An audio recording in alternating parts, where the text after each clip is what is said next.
बातचीत हुआ है, मैं उन बातों को जाना नहीं चाहता हूं, उन बातों पर, क्योंकि मैं उस तरह के शब्दों को अपने मुख से बयां करना उचित नहीं समझता हूं। आज भारतीय जनता पार्टी में भूपेंद्र सिंह जी खुरई से हैं, किस तरह की भाषा बोल रहे थे अभी कुछ ही दिन पहले अपने प्रदेश अध्यक्ष के लिए, ये गुटबाजी नहीं है। नाराज महाराज शिवराज किस तरह की भारतीय जनता पार्टी में पनप गए, ये उन्हीं गुटबाजों की खींच है कि आज उस खींच के चलते प्रहलाद पटेल इस तरह की भाषा बोल रहे हैं, क्योंकि दम और अहंकार एक व्यक्ति को इतना हो चुका है सत्ता का कि अब वो सत्ता संगठन के दबाव में भी नहीं है, वो जो चाहे जैसा चाहे जनता का अपमान कर रहे हैं, इसे गुटबाजी कहते हैं। मेरा सवाल आपसे ये है कि जो प्रहलाद पटेल जी ने जो अभी जो वक्तव्य दिया है, जो आपके आज की प्रेस वार्ता में जो केंद्रित है, इसमें क्या आप इसको रेवड़ी कल्चर का साइड इफेक्ट मानते हैं क्या? नहीं, ये रेवड़ी कल्चर का कोई साइड इफेक्ट नहीं है। इसलिए साइड इफेक्ट नहीं है ये रेवड़ी कल्चर का, क्योंकि सरकार ने जब जिस तरीके से जनता से बातचीत करी, जनता से जो संवाद किया, किसानों की पंचायतें बुलाई, बहनों के लिए सम्मेलन आयोजित किए, वादे आपने किए हैं, वादे पूरे करने होंगे, और अगर टोकना भर के आवेदन आ रहे हैं तो आपको पूरे करने होंगे। आज आपको क्यों जनता भिखमंगी नजर आ रही है? ये रेवड़ी कल्चर नहीं है, ये हक है, ये हक अधिकार है। ये मुफ्तखोरी की योजनाओं को वोट को प्रभावित करने वाला हथकंडा नहीं मानते क्या? देखिए, ये हथकंडा नहीं है, ये हथकंडा नहीं है, क्योंकि सरकार ने इस तरह की स्कीम लेकर आई, सरकार ने कस्में वादे किए, हर वर्ग को लुभाने के लिए उन्होंने इस तरह की बातें करी कि हमारी सरकार बनती दिया जाएगा। आज उनको देने की बारी आई है तो मुंह पे ताले क्यों लग रहे हैं? और अभी एक्स मुख्यमंत्री शिवराज सिंह चौहान ने इस बात के लिए भोपाल में खुद कहा था कि कुछ वादे ऐसे करना पड़ते हैं चुनावों के दौरान, तो उन्होंने अपनी इसको मजबूरी मान के इसको भी रेवड़ी कल्चर से जोड़ने का प्रयास किया। शिवराज जी की देखिए अपनी एक मजबूरी है, मजबूरी इसलिए है क्योंकि पहले उनकी 36,000 घोषणाएं थी, वो तो चंपत हो गए। आज मध्य प्रदेश से कृषि मंत्री हैं, पर मध्य प्रदेश में क्या वो दाम दिला पाए? नहीं दिला पाए।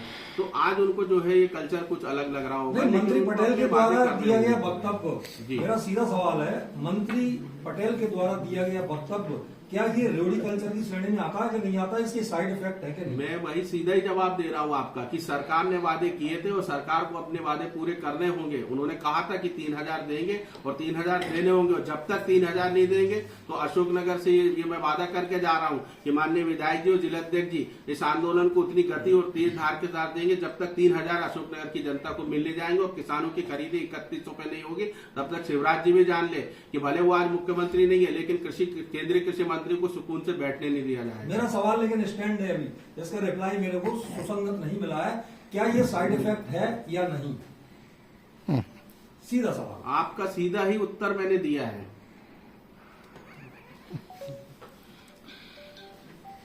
तो आपने एक वीडियो सुनो प्रदेश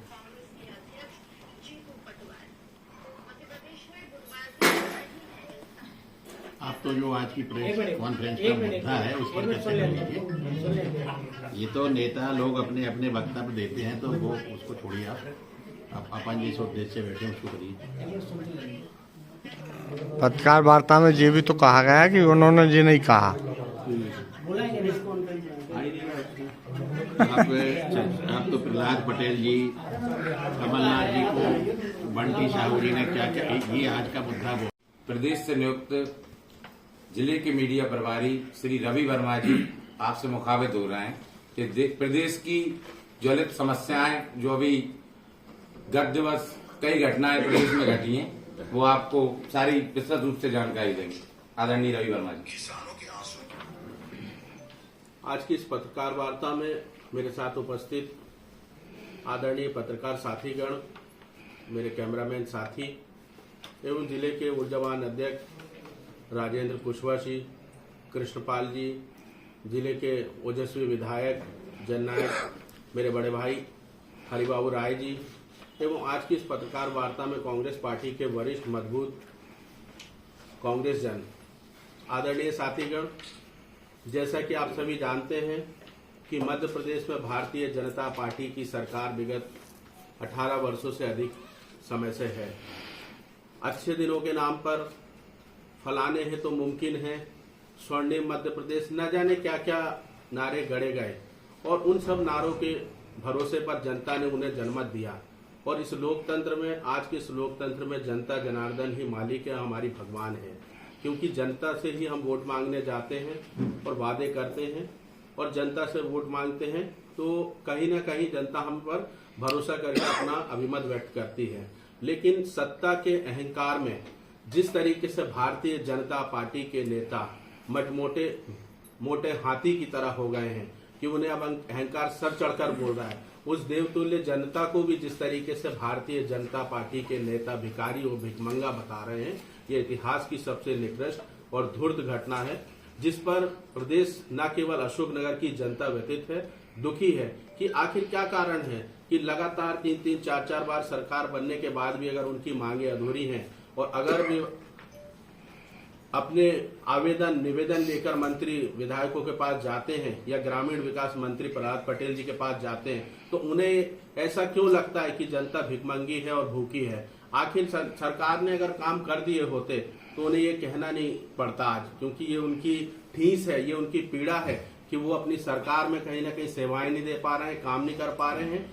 कहीं ना कहीं पर्ची वाले मुख्यमंत्री की जो असफलता है या अकुशल क्षमता है लगातार मंत्रियों पर भी हावी है, या मंत्री इतने बेलगाम है कि ना तो वो मुख्यमंत्री से दबना चाहते हैं और ना ही उन्हें जनता का डर है, जिस जनता को वो देवतुल्य नारा गढ़ते हैं, तमाम तरह की बातों से संबोधित करते हैं। लेकिन आज भगवान का लगातार मजाक उड़ाया जा रहा है और उसे अपमानित किया जा रहा है। प्रदेश में जब वोट चाहिए थे लाडली बहना के, तो बहनों की पंचायतें बुलाई गई, बहनों के तमाम तरह के सम्मेलन मेले लगाए गए। किसानों की जब वोट चाहिए थी तो किसानों की पंचायत बुलाई गई, विभिन्न वर्गों की पंचायत बुलाई गई।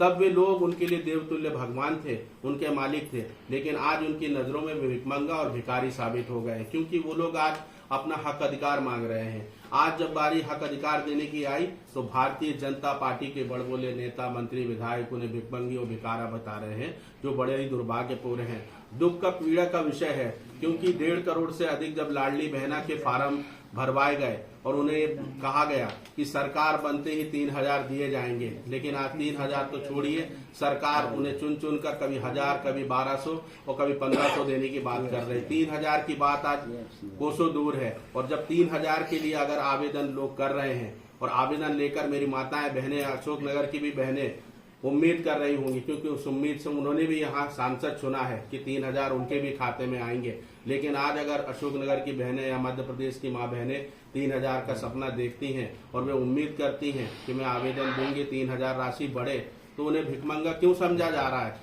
इस प्रदेश के जो किसान हैं या जिले के जो बड़बोले नेता हैं, जिन्हें भारतीय जनता पार्टी ने क्या कुछ नहीं कहा उनके आगमन पे, तमाम तरह का विभीषण और गद्दार जैसे शब्दों से नवाजा।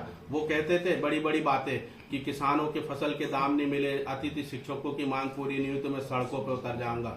सड़कों पर तो नहीं उतरे सिंधिया महाराज, लेकिन आज जनता जरूर सड़कों पर उतर गई और जनता को क्या कुछ नहीं कहा जा रहा है। तो सबसे बड़ा इस जिले के सांसद से भी सवाल लेकर हम आए हैं, क्या वो उनके विचार क्या है। आज अशोकनगर की जनता को जिस तरीके से अपमानित किया गया है, या इस प्रदेश की जनता को जिस तरीके से भिखारी और भिखमंगा कहा गया, तो अशोकनगर की जनता उसे अछूती नहीं है। क्या अशोकनगर की जनता 3,000 नहीं चाहती है? क्या अशोकनगर के किसान भाइयों को दाम उचित नहीं मिलना चाहिए? क्या अशोकनगर के लोगों को के जो युवा हैं, पढ़े लिखे हैं, शिक्षित हैं, लेकिन उनके हाथों को आज काम नहीं है। अशोकनगर में बड़े उद्योग धंधे जो आना चाहिए थे, आज वो नहीं आए। और आज अगर वो अपने हक अधिकार की बात कर रहे हैं और अगर वो आवेदन निवेदन देते हैं, अगर टोकना भर के आ भी गए, तो मंत्री जी की दयालुता कहाँ खो गई? आखिर वो क्यों इन लोगों को भिखमंगा और भिखारी बता रहे हैं? तो इस तरह का जो दुस्साहस लगातार मोटे हाथी की तरह कर रहे हैं, अहंकार जो सरकत चढ़कर बोल रहा है, इसका विरोध करते हैं। माननीय जीतू पटवारी जी के आह्वान पर आज मैं आप सबके बीच अशोकनगर आया हूं। और अगर मंत्री प्रहलाद पटेल अपने इस वक्तव्य पे, बयान पर माफी नहीं मांगते हैं अशोकनगर की जनता से, तो उन्हें ये जानना चाहिए और उन्हें ये खुली चेतावनी है अशोकनगर से कि मध्य प्रदेश तो छोड़िए, आपको अशोकनगर में घुसने नहीं दिया जाएगा जब तक आप नाक रगड़ के अपना बयान वापस नहीं लेंगे और माफी नहीं मांगे। क्योंकि अशोकनगर की जनता ने आपकी भारतीय जनता पार्टी के प्रतिनिधियों को चुना है, सांसद को चुना है, लाखों वोटों से चुना है। तो क्या आप इस तरह की बातें करेंगे और इस तरह की भाषा बोलेंगे? इस तरह की भाषा बर्दाश्त नहीं करेगी अशोकनगर की जनता। नगर में कृषि विश्वविद्यालय क्या चल रहा है, क्या सबसे बड़ा इशू है अशोकनगर में? जो वादे किए गए थे, जो रेलवे की मांगे थी, तमाम तरह की रेल चलाई जाएंगी, वो रेल नहीं चल रही हैं। मुझे भी आज बायकारी आना पड़ा। पहले तो मैं विचार कर रहा था कि ट्रेन से आऊं, लेकिन आज के दिन यहाँ ट्रेन उपलब्ध नहीं थी। ये एक बड़ा विषय है। और अशोकनगर की जनता कैसे दौड़ भाग कर रही होगी समझा जा सकता है। कृषि विश्वविद्यालय की बात की थी, लेकिन विद्यालय का निर्माण अभी तक नहीं हुआ है। किसानों का जो फसल का दाम है 3100 रुपये की धान की खरीदी थी, वो नहीं हो रही है, वो होना चाहिए।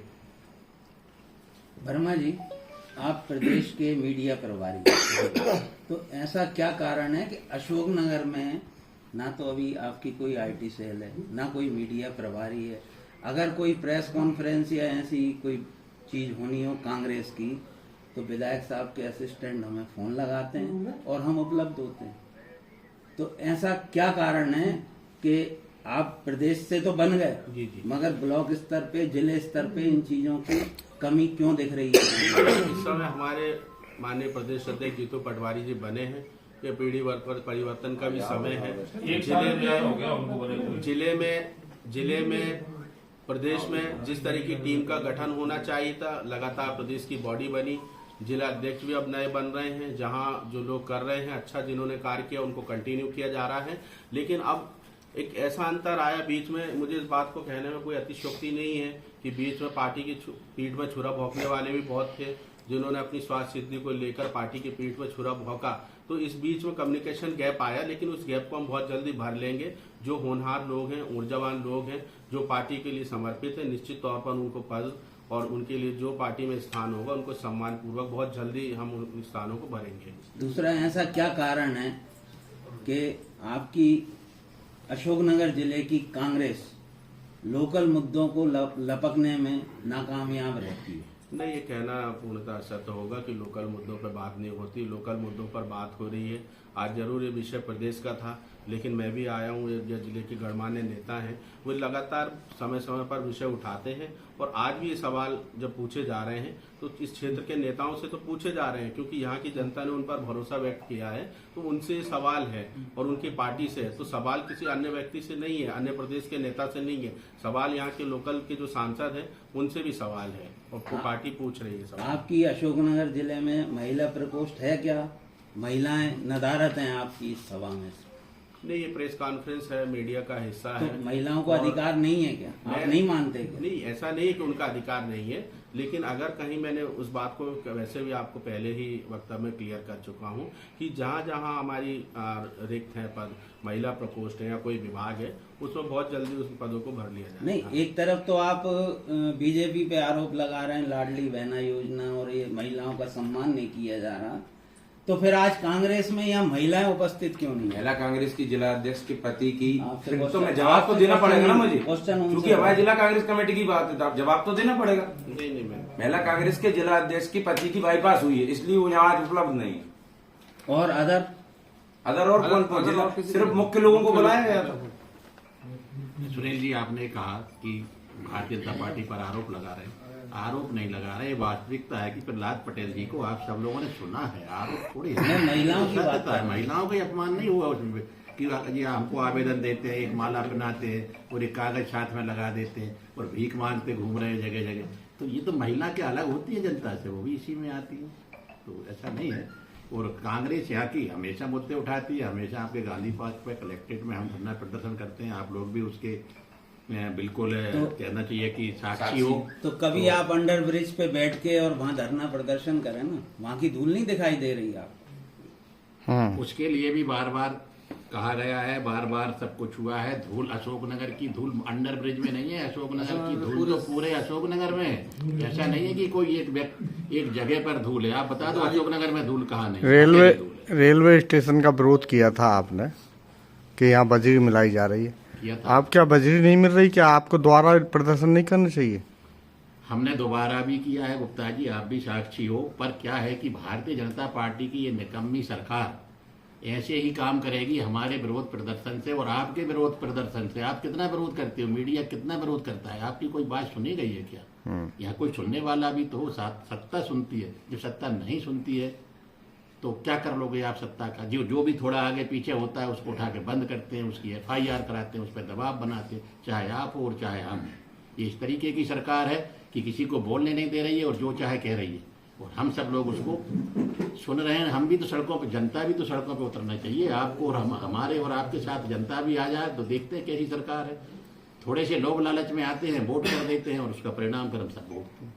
भाई साहब, जैसे भाई साहब ने कहा कि रेल से आना चाहते थे अशोकनगर, रेल के साधन नहीं था, बस उससे आया गाड़ी से, तो रेल के लिए कांग्रेस क्या करेगी चलाने के लिए? ये जितनी रेल चल रही है, कांग्रेस की रेल चल रही है, भाजपा की रेल नहीं चल रही है। भाजपा 2014 से यहाँ पर नरेंद्र मोदी जी प्रधानमंत्री बने, इसके पहले कुछ नहीं था क्या?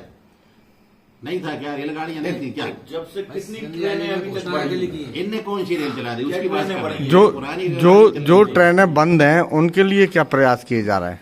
हम और सब आप मिलकर प्रयास कर रहे हैं। कभी वो कह देते हैं दोहरी रेल का काम हो रहा है, कभी विदिशा के पास हो रहा है, कभी बीना के पास हो रहा है, इसलिए रेलगाड़ियां कुछ समय के लिए वो कहते हैं कि अभी बंद कर दिए, बाद में चलेंगी। तो ये तो उनके हाथ में है रेल चलाना और न चलाना। हम लोगों का काम विरोध करना है, इसलिए हम करते हैं। पत्रकार महोदय ने बताया कि जिले में लोकल मुद्दा नहीं उठाए जा रहे। अभी 8-10 दिन पहले ही गांधी पार्क पर धरना दिया था, जिसमें जो शहर में इतने सारे अपराध बढ़ रहे हैं, बच्चे उनके खत्म हो विषय गया। में हाँ। गांधी पार्क पर धरना देकर ज्ञापन भी दिया। उस विषय पे भी अभी फुटेरा कानीखेड़ी गांव है करीला के पास, वहां पर किसानों की फसल को नष्ट किया है प्रशासन ने, मकान गिराए उनके, जबकि फसल उनकी 10 दिन बाद कटने वाली थी। तो उस विषय में भी कलेक्टर महोदय को ज्ञापन दिया। विधायक जी हम सब साथ थे, कांग्रेस पूरी साथ थी, ये सब साथ थे। अध्यक्ष महोदय, आप हाईलाइटेड जो ज्यादा हाईलाइट मुद्दे होते हैं ना, उन पे तो आप बात कर लेते हैं जी, मगर जो रोजमर्रा के आम जनता के मुद्दे हैं हमें स्पष्ट दिखाई दे रहा है। वर्मा जी, आप इस बात को संज्ञान में लें, कांग्रेस में जबरदस्त गुटबाजी है। छोटा सा शहर है, छोटे लोग हैं, ज्यादा बहुत बड़ा परिवार नहीं है कांग्रेस का। भारतीय जनता पार्टी में गुटबाजी है कि नहीं, आप ये बताइए। हमारी कांग्रेस का क्या बोल रहे कोई हैं? गुटबाजी भारतीय जनता नहीं पार्टी है। बताइए कि ये आप बताइए। हम वर्मा जी से उत्तर मांग रहे हैं, विधायक नहीं। वो जब मीडिया प्रभारी हैं तो सब पूरी जानकारी आना रखते जाना शुरू होंगे। करेंगे वर्मा जी। मीडिया प्रभारी हैं तो पूरी जानकारी रखते होंगे और रख के चले होंगे वहाँ। भारतीय जनता पार्टी की गुटबाजी के बारे में बताइए। आपको जवाब नहीं दे रहा हूँ। किस विषय में आपको ग्रुपबाजी महसूस हुई, किस बात में आपको? वो तो सब स्पष्ट नजर आता है। कोई आप- कहता कुछ, मैं कोई कांग्रेसी तो हूँ नहीं, मैं क्यों बताऊं? आप अपने आप को आप प्रश्न अपने कर रहे आप हैं। में प्रश्न मंथन कर रहे करो। हैं आप हमको अपने आप में मंथन करो। कांग्रेस हमें नजर आ रही गुटबाजी है। नहीं है, मंथन की अगर बात करते हैं तो हम लोगों में कोई देखिए, गुटबाजी ये सवाल जो है प्रासंगिक कांग्रेस नहीं परिवार है, पूरा क्योंकि एक आप होके इस बात काम से कर रहा है। अंदाजा लगाइए, आज जिले में आपके समझिए पत्रकार वार्ता हो रही है, 2 जिला अध्यक्ष हैं, माननीय विधायक जी हैं, माननीय वरिष्ठ हमारे कांग्रेसी जन हैं। अब कहाँ कांग्रेस में आपको गुटबाजी दिख रही? गुटबाजी अगर देखना है तो दूसरे चश्मे से आप भाजपा की भी देखिए, आज कि किस तरीके से क्षेत्रीय सांसद के साथ। अभी कुछ दिन पहले आपके प्रदेश अध्यक्ष जी ने कहा कि कांग्रेस के अंदर गुटबाजी कैंसर की तरह पनप रही है। ये आपके प्रदेश अध्यक्ष जी के शब्द, कहीं ना कहीं ये बात जो है पूरे प्रदेश लेवल पे भी है और आपके प्रदेश अध्यक्ष ने इस चीज को माना है। इस चीज को आप क्या कहते हैं? देखिए, माननीय प्रदेश अध्यक्ष जी ने पहला तो कैंसर शब्द कहा नहीं है, कहा है, नहीं कहा है। आप मुझे रिकॉर्ड में चलवा देना, हाँ मुझे सुनवा दीजिएगा।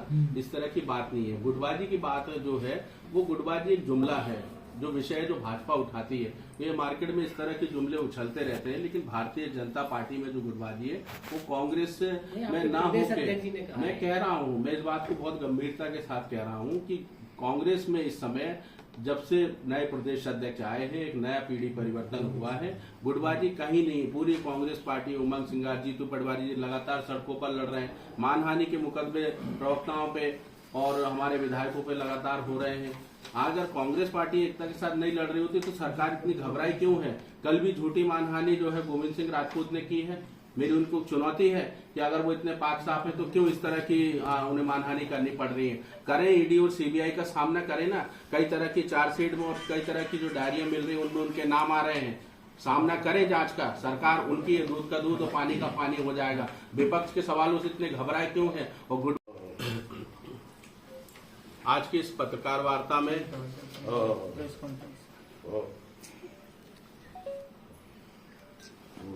लगता है तुम करो ना थोड़ा।